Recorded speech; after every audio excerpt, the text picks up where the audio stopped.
看什么看？没卖几个词儿。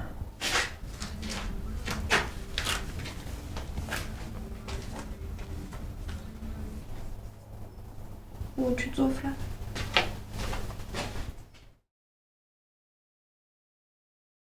I thought it was really well performed.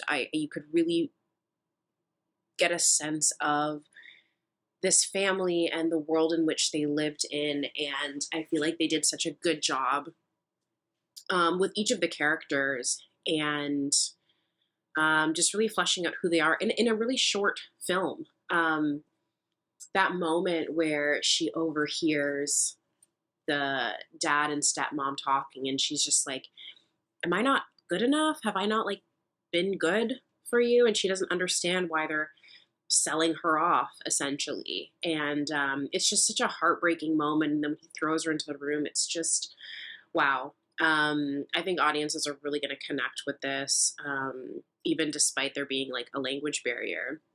The performance is so strong, um, that yeah, it really makes you feel something. The short has a good compass on showcasing the culture that exists within this community.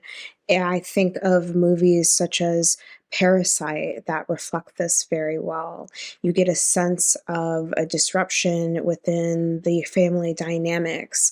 The father is an alcoholic. Uh, there is a stepmother involved. Therefore, there is a disconnect within this maternal relationship. Uh, there are financial issues at play. And because of these financial issues, we've then touched on the topic of arranged marriages and consent and having the choice of freedom to be with who you love. What I really enjoyed out of the sequence of this short was the scene when the 17-year-old little girl ends up talking to her doll as a way of explaining her mental mind and where she's at mentally at this point in time. It's something that we often see therapists. I think of Mr. Franz and Bob's Burgers here, where they take this doll and give it a sense of showcasing that maybe this person is lonely, even that she has no one to go to and talk to. Therefore, she has this innate object where she can express these feelings and have a sense of communication. Sort of heart stopping to realize what's happened to our main character. That she was married off to her friend's dead son. Definitely a big major twist. I loved the foreshadowing of this ending, with the chrysanthemums and seeing the stepmom praying over a shrine of her daughter. It didn't really make sense to me at first. I didn't fully realize what was happening until the very end, but it was definitely a great reveal. I also really loved the subtleties in this film, how we have, the signs throughout as to what's going to come, but nothing too obvious that we can guess the ending right away. I thought that the acting in this was really well done as well. It was very realistic. And the talking to the doll as sort of her soundboard was a great idea as well. And also goes to show just it emphasizes how young this character is as well, that she's getting married off at 17. She's still talking to her dolls. I thought that was a great choice as well, to have that soundboard, that have the doll be your soundboard as opposed to something else. We can see from very close a typical patriarchy scheme where the daughter is forced to marry somebody she doesn't even know just because the father agreed on receiving some money from that family. We see the struggle of the main character, how she wants to escape the reality, but at the same time, how she really doesn't know what will happen after. And in the end, she just stays there because she's so used to it. She doesn't want to let her parents down the same way her dolls tells her. We see in the film she doesn't want to let her dad down and stepmother, but at the same time she can't really stay there anymore.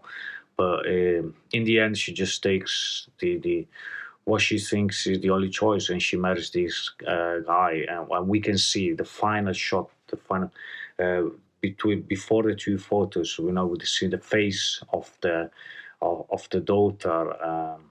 Telling us there's no escape for her anymore. I think that was a very powerful moment. So overall, the shot was very well acted and very well directed. Loved the camera work. I loved the composition of how they did the shots. I thought that was spot on. Thank you so much for the subtitles. I love being able to know a lot of times there's no subtitles and you're kind of left to form your own conclusions.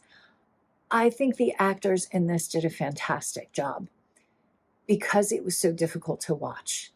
And they knew how to build that tension. The filmmakers chose the right people, the right story, how that story unfolded. It was really well thought out. It built the tension.